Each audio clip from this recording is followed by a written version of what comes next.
औज़ुबिल्लाहि मिनश्शैतानिर्रजीम बिस्मिल्लाहिर्रहमानिर्रहीम।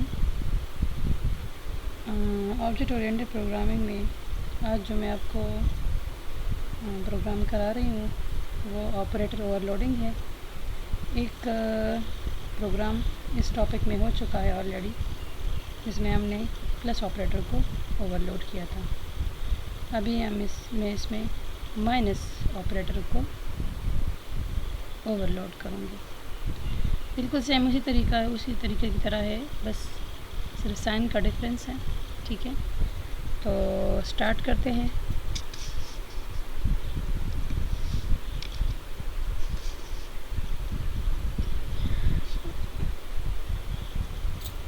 इस तरह ऑलरेडी हम करते हैं इंक्लूड डायरेक्टरीज,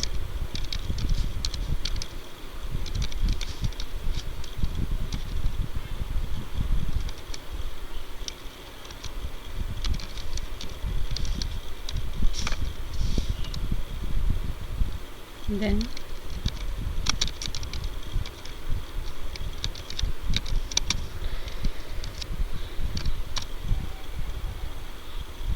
फिर मैं लेती हूँ क्लास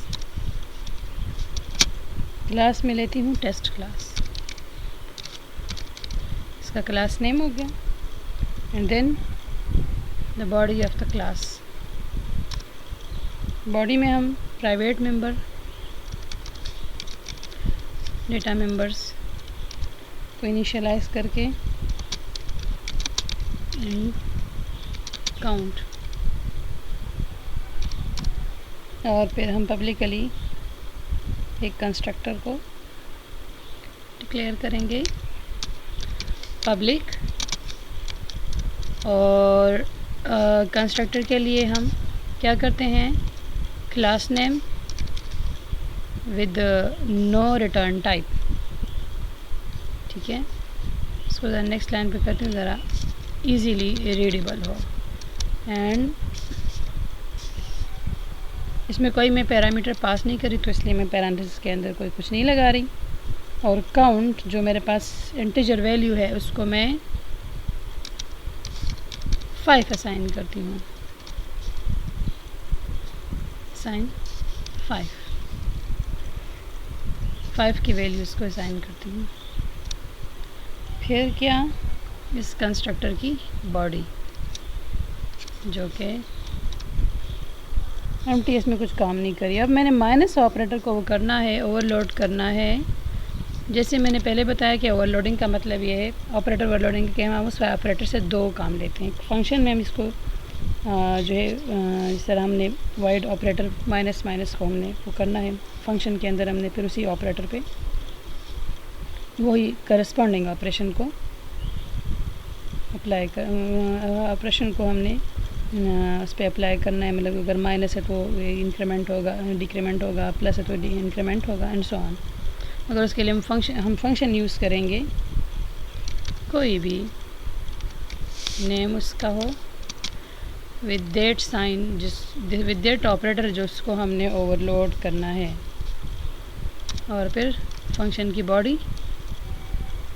बॉडी में अब माइनस ऑपरेटर से क्या करेंगे हम, count is equal to count -1। मतलब ये है कि 5 की वैल्यू है काउंट, और वो डिक्रीमेंट होगी।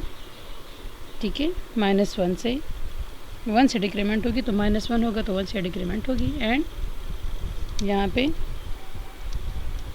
क्लास की फंक्शन की बॉडी ख़त्म हो गई। और उसके बाद एक और फंक्शन को हम करेंगे वाइड डिस्प्ले, जो कि हमें उसका रिज़ल्ट डिस्प्ले करके दें, जो ये ऑपरेशन ये फंक्शन परफॉर्म करेगा।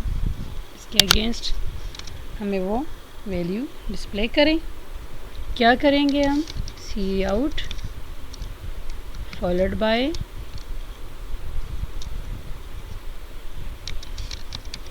काउंट इज़, ये हमें एज इट इज़ शो होगा ये वाला मैसेज आउटपुट स्क्रीन पे, और followed by that variable which is count।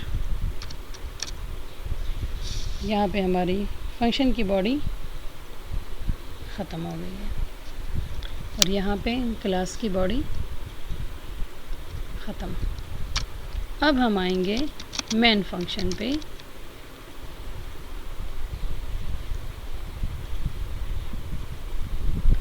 अब मेन फंक्शन में हम क्या करते हैं, हम क्रिएट करते हैं ऑब्जेक्ट को। ऑब्जेक्ट हम कैसे क्रिएट करते हैं, class name test class with the object name, हमने इसको टीसी कर लिया है। अब मैं जो है माइनस माइनस टीसी, हम इस ऑब्जेक्ट को डिक्रीमेंट जब करेंगे तो ये हमारा ये स्टेटमेंट इस फंक्शन को कॉल कर लेगा और फिर हम इसी ऑब्जेक्ट से डिस्प्ले फंक्शन को कॉल करेंगे। टीसी डॉट डिस्प्ले, हम जब फंक्शन कॉल करते हैं तो object name dot date function and then return 0। यहाँ पे हम यूज़र से वैल्यू नहीं ले रहे बल्कि हम प्रोग्राम में ही काउंट को हम वैल्यू असाइन कर रहे हैं। ठीक है, अब हम इसको करते हैं कंपाइल। हमने सेव नहीं किया था तो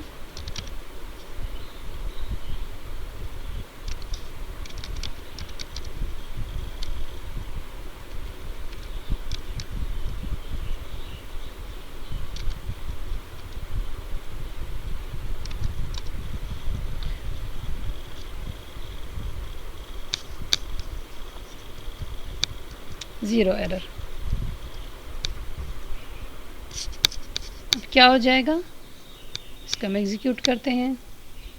मेरे पास 4 आया।